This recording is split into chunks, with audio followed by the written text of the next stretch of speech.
هذه بلاد الهذبة، وبها سينجز مركب لمعالجة الفوسفات الخام للحصول على مادة قابلة للتحويل والتسويق.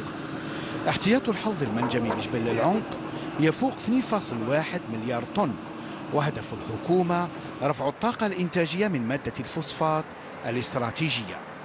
في أواخر شهر أوت إن شاء الله سنستلم ملف الدراسات التي أوكلت إلى مكتب ألماني، والذي من خلاله سيحدد بدقة مستوى الاحتياط الجيولوجي المنجمي مع وضع مخططات الاستغلال على عديد السنوات. هذه المنطقة في حد ذاتها ستعرف إنجاز مركب لمعالجة الفوسفات بسعة 6 ملايين طن سنويا، يكون موجه كليا للتحويل على مستوى المنشآت التي سيتم إنجازها.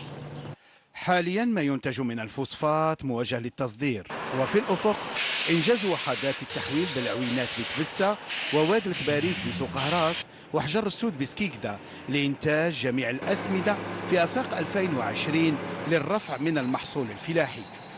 هناك مخطط للرفع من القدرة الإنتاجية لتصل إلى حوالي 10 ملايين طن، 4 ملايين طن على مستوى المركب الحالي اللي رانا موجودين فيه الآن، و6 ملايين طن على مستوى منطقة بلاد الهذبة لإنتاج الأسمدة الفوسفاتية وحامض الفوسفور.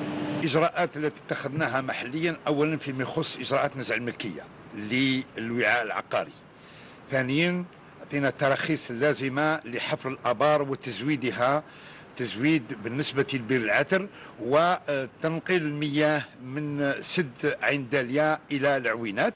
تكلفة المشروع 5 ملايير دولار، وشراكة بين مناجم الجزائر، أسمدال وأندونيسيا، فضلا عن تفاوض مع شريك فرنسي.